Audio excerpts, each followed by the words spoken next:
सांसद बनाए हमने रीवा के, जिन्होंने कभी एक प्रश्न लोकसभा में खड़े होकर पूछा हो, आपको याद हो तो कृपया करके मुझे संज्ञान मिला। लोग डरा धमका कर सत्ता पर कब्जा बनाने वाले हैं, पर ये दौर लोकतंत्र को बचाने का, ये दौर संविधान को बचाने का। कौन कौन साथी हाथ ऊंचा करके बताओ जो संविधान को बचाना चाहते हैं।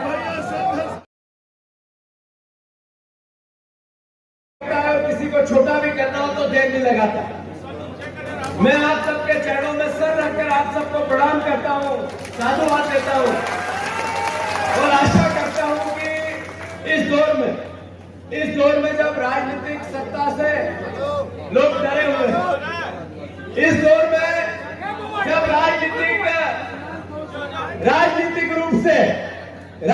रूप से लोग डरा धमका कर सत्ता पर कब्जा बनाने वाले हैं। आप देखो, श्रीनिवास तिवारी जी थे, अर्जुन सिंह जी थे, जब आस्थाओं का, विचार का, आइडियोलॉजी का इतना महत्व था कि लोग इतने बड़े बड़े त्याग करते थे, जिसके उदाहरण आज तक लोग देखने और सुनने को मिलते हैं। पर अब सत्ताधारी दल किसी को आंख दिखा दे तो लोग डरे और सहमे जैसे बीजेपी में शामिल हो जाते हैं। मैं मानता हूं यहां राहुल भैया विराजित है, मुझसे बेहतर आप लोगों से वो बात करेंगे, पर ये दौर लोकतंत्र को बचाने का, ये दौर संविधान को बचाने का। कौन कौन साथी हाथ ऊंचा करके बताओ जो संविधान को बचाना चाहते हैं। साथियों, 2014 की वो बातें आपके अंतर्मन में रहनी चाहिए, जब नरेंद्र मोदी जी ने देश को कहा था कि बहुत हुई महंगाई की बार, अब की बार मोदी सरकार। आप लोगों ने, देश ने, जनमानस ने उन पर भरोसा किया। जब उन्होंने देश के सामने कहा कि अच्छे दिन, काला धन, स्विस बैंक, 15-15 लाख, याद है आप लोगों को? जब उन्होंने देश को कहा कि किसानों की आय में दुगनी करूंगा और समर्थन मूल्य MSP लागू करूंगा, देश ने उन पर भरोसा किया।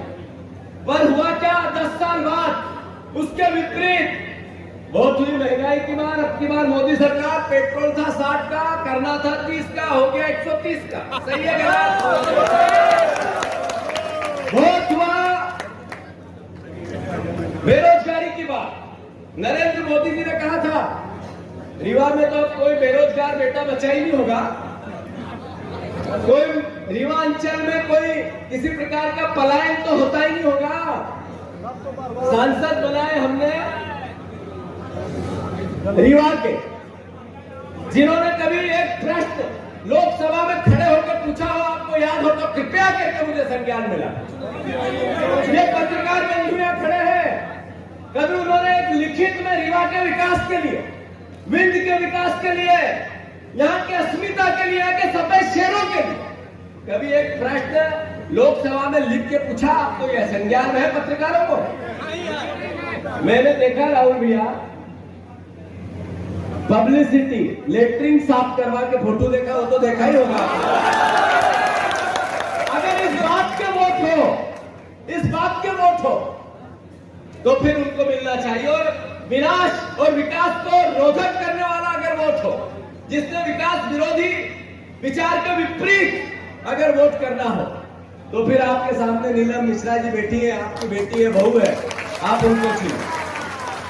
अनुरोध करना चाहता हूं, मोहन यादव जी ने कल कहा छिंदवाड़ा में कि एक व्यक्ति भैया दरखास्त लेके गया उनके, तो दरखास्त में कहा ये काम कर दो, तो उन्होंने कहा सांसद भी हमारा नहीं, विधायक भी हमारा नहीं, कैसा काम? मोहन यादव जी, एक प्रदेश का मुख्यमंत्री किसी दल का नहीं होता। प्रदेश का मुख्यमंत्री प्रदेश की आम जनता का होता है, हमारा भी होता है, विपक्ष का भी होता है।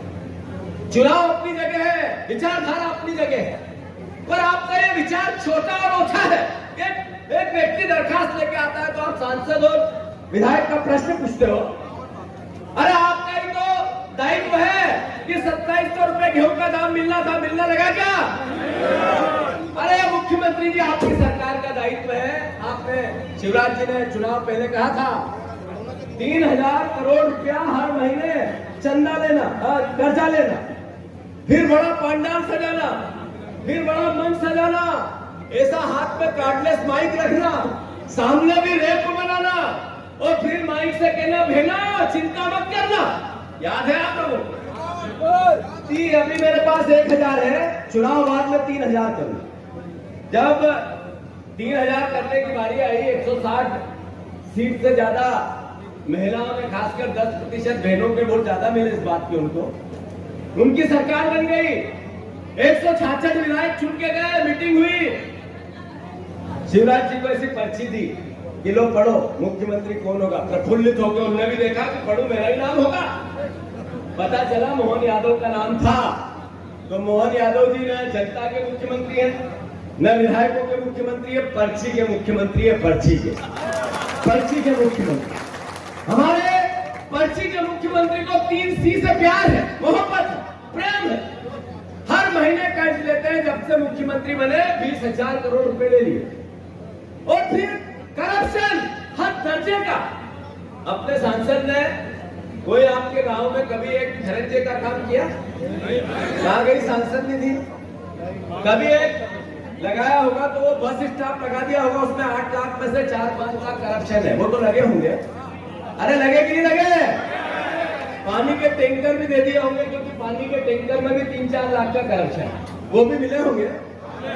सांसद निधि से सांसद के योगदान का कोई एक काम अगर किसी को याद हो तो फिर उनका वोट बनता है, और अगर नहीं हो तो ये कांग्रेस बीजेपी का चुनाव नहीं है, लोकतंत्र को बचाने का चुनाव।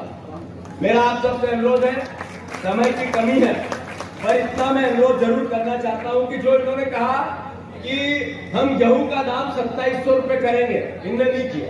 इन्होंने कहा कि धान का दाम 2700 रुपए करेंगे, इन्होंने नहीं किया। आदरणीय अभय मिश्रा जी, आदरणीय अभय मिश्रा जी, आदरणीय अभय मिश्रा जी, सब कांग्रेस के कार्यकर्ता हैं, आप सब यहाँ उपस्थित।